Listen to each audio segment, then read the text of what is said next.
The American South has no shortage of witch stories, and we've already touched on a few of those here, and no doubt there will be more to follow. Those stories always spark interesting conversations with you guys too. As we've talked about here before, the term witch back in the day was a catch-all term, but ultimately those tales ended up being nothing more than misunderstood women. A natural healer, perhaps. Someone that didn't fall into societal norms. A strong, independent type. Or someone with just some sort of undiagnosed mental issue. Sadly, history is full of those accounts, and many use those stories to discredit the old legends and folklore around the world. But there's where you have to be careful. Using the 99% to discredit the 1% can cause some really dark things to slip through the cracks. Alabama gives us a story that, if true, falls into that 1% category. Personally, I don't think the subject of today's story was a witch. I think she was something much worse.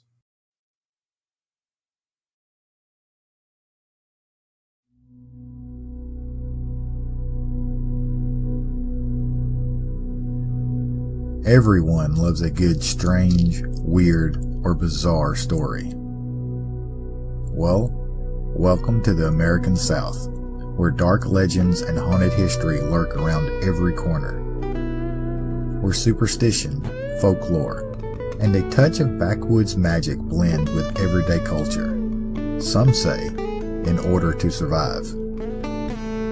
This is Dixie After Dark.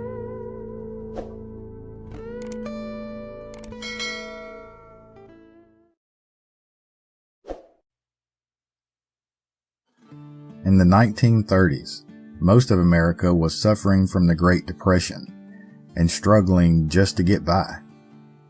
It swept over most of the country, the South included, but there were exceptions. One of those exceptions was Gadsden, Alabama. In stark contrast to the towns around it, Gadsden was booming, thanks to several government grants which brought a ton of construction work to the area. Newcomers flocked to the area in search of work, and the once small town of Gadsden was well on its way to becoming one of the largest cities in the state at that time. But at its heart, Gadsden was still a small, rural town. The sudden rush of jobs and new residents didn't allow the locals to adapt over time. The small town mentality was thrust into modernity, whether they liked it or not. That was a two-way street though, as the newer residents of Gadsden would soon find out, when old-time folklore came knocking at their doors. Rural life surrounded the city, and only a few miles in any direction from the town square. And while the growing economic hub of the city kept the adults busy, the surrounding woods called out to the children, those looking for adventure and exploration, a true nature's playground for the children of Gadsden. Well, for the new children there, anyway. Those families who had been there for some time, though, found other ways to entertain themselves. They steered clear of the woods of Gadsden, just as their parents had, and their parents before them. For as long as anyone could remember, the woods around Gadsden was home to a witch, one who lived out there with a large black demon dog. People were quick to give her as much space as she wanted, and considered the surrounding woods her domain. She had the woods, they had the city, and that was that. They didn't cross each other, and both worlds left well enough alone. But these newcomers, they didn't know these tales, and if they did hear talks about the witch in the woods, they just laughed it off, chalking it up to country folk superstition. Even if there was still a woman living out there, She had to be, in her 90s by now at least. But then, in 1939, a child disappeared. As tragic as that was, it was easy enough to explain away. The child must have gotten lost, simply ran away from home, fell into a river or something. Any number of things could have happened. That's what the newcomers told themselves. But the elders, they had a nagging at the back of their minds. Then, another child went missing. Then another. And before long, it was close to a dozen, and still growing. It wasn't long before newspapers, looking for their sensational headlines, pointed out that the children of Gadsden were disappearing more than cities in the rest of the country. The mayor of Gadsden called together a town hall to discuss the matter and warned people to be vigilant and to keep their children close by until they could figure out what was going on. And with that, panic set hold into the community. Families set out to round up their kids and keep them safe at home. One family in particular, the Treadwells, rushed home only to find their house empty. Their 2 sons were nowhere to be found. They scoured the streets of town until they found their youngest boy, Elijah, running from the edge of the city, clothes torn and scratches all over him from running through the woods. According to him, they had been playing in the woods when they stumbled across a pretty young woman walking down the road with a large black dog. The boys were taken in at how beautiful the young woman was, describing her with long flowing black hair and bright green eyes that shone bright even at a distance. They followed her for some time, making a game out of watching her without being detected, until the woman arrived at a small cabin deep in the forest.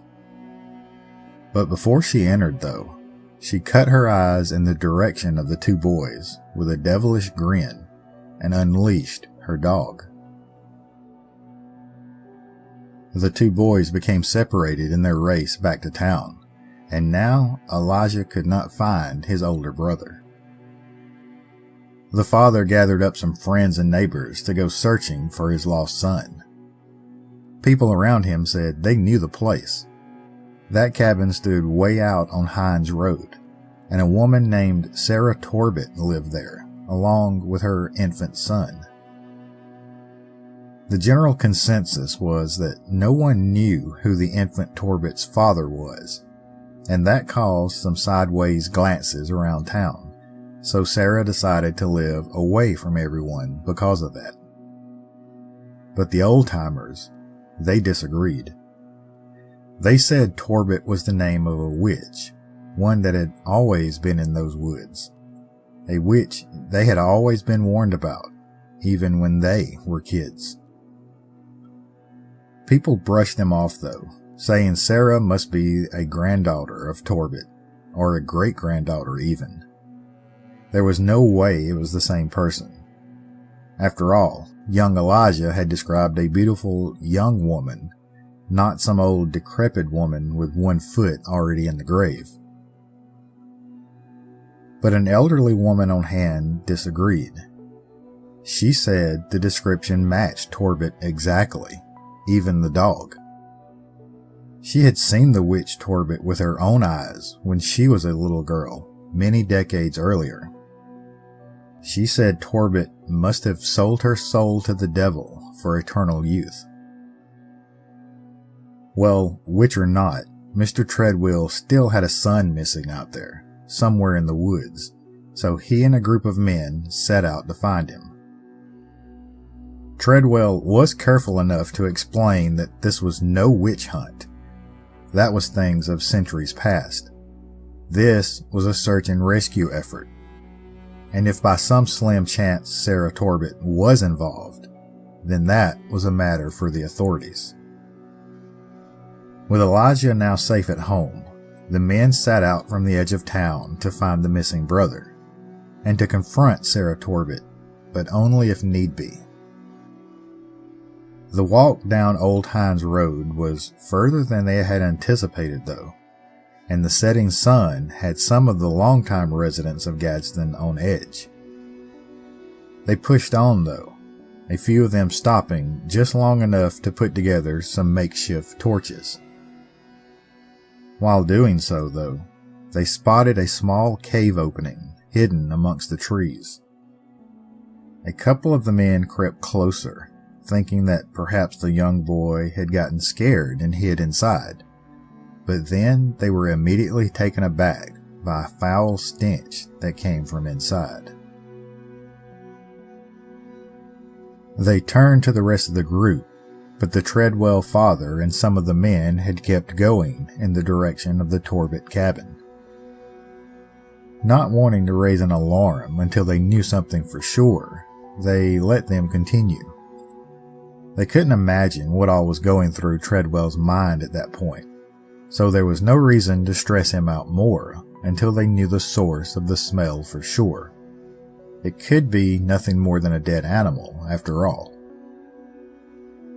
One man volunteered to climb in and check things out, so with a torch in hand, he crept into the darkness of the small cave. But only after a few minutes, a scream erupted from the cave, followed quickly by the man scrambling out of there, eyes wide and face drained of color. Those with him tried to calm him and figure out what he had seen, but the man only whimpered and shook his head. It was as if he had been completely struck mute. They were trying to convince another to go in and check things out, when cries from further down the road caught their attention. They rushed further down Hinds Road in the darkness until they found the rest of the group, some of them hunched over sick near a small pond on the side of the road. Some faint things could be made out floating on the surface, but as the clouds parted and moonlight broke through, they could see that the water of the pond was stained deep red, and the objects floating in the water were arms and legs, all kinds of child-sized parts floating in blood-stained water. The men from the group that got over the shock first charged past the pond to the single small cabin in the distance, the one of Sarah Torbett, the smell of smoke from the chimney letting them know that someone was there. As they neared, they could hear Sarah inside, singing a soft lullaby. One of them pounded on the door, accusing her of being a witch, and demanded that she come outside and answer for what she had done. The singing inside stopped, and a high-pitched laughter echoed from inside the cabin. That's when Treadwell caught up with them, and yelling a curse at the woman, he slung his torch through the glass of the nearest window. And well, that was the single spark that set the rest of the mob into action. Torches were flung through every opening of the cabin, and some were even tossed on the roof. In short time, the aged and weathered cabin was engulfed in flames. The heat became so intense that the group had to back away, but even still, laughter continued to come from inside the cabin. Those that tell the story say that the laughter echoed through the woods, and could even be heard all the way back in the town of Gadsden that night, until finally the laughter quieted. The mob stood watch, silently, but no more sound came from the blazing inferno, aside from the fire itself. They stayed there all night until the remains of the cabin finally collapsed, and then that was that. The people of Gadsden felt justice had been served. What remains could be gathered from the pond was returned to town and buried. Families consoled each other, and people stopped talking about Sarah Torbett or the cursed land out on Hinds Road. But that did little good though. It stayed with them always, in the backs of their minds. And the elders of the community? Well, they stopped short of any "I told you so's." But as with anything, life goes on, and Gadsden continued to grow, but now not without consulting the old-timers of the area. And today, Gadsden still continues to grow. The memories of those events on Hinds Road pushed back far into the town's memory, but it's never completely gone. Hinds Road today is still a lonely stretch of dirt road, almost like it refuses to change, despite the growth in the area around it. They say the spot of Sarah Torbett's old cabin still sits bare, any sort of plant life refusing to grow there. The old pond is still there, a grim reminder of what once took place. But that's not all. Residents today say that in the area of the old pond, a massive black hellhound still lurks about, one of gigantic size, with glowing red eyes. It hassles and taunts cars that dare travel down the road, especially at night. Many say that this is the same demon dog that Sarah Torbett had conjured up years ago to protect her, now trapped there because he was unable to do so. The old cave is still there too, and has become a local rite of passage of sorts for teens and such in the area. They go out there to prove that they aren't scared of any old witch story, although few, if any, actually venture into the cave itself. There was one woman that claimed to have crawled all the way to the back of the cave in recent times, but according to her, she'll never do that again. She swears she barely escaped with her life, because at the back of the cave, there was a massive, skinless dog, still alive and growling at her to get out. As far as the man from the original search party that went into the cave, well, legend says that he never spoke again for the rest of his life. On some nights, people say that you can still see the spirits of the children out at the old pond, in the form of dancing lights or orbs across the water, but never on the nights of a full moon. Not every full moon, mind you, but on some, people say that the waters of the pond turns blood red, and the strong stench of blood fills the air. And it's on those nights that Sarah Torbett herself appears. On the far banks of the pond is where she can be seen, naked, kneeling at the water's edge, as young and as beautiful as ever. They say Sarah Torbett cups her hands in the deep red water, then rises, letting the blood of her victims cascade over her, before going off dancing and singing into the woods. They say that she still uses the blood as a ritual for eternal youth, the remnants of the blood in the pond still powerful enough to keep her going. And if it ever gets to the point where that's not enough, then they say that if you ever hear Sarah Torbett singing in the woods, you'll fall under her spell, and you will become her next victim.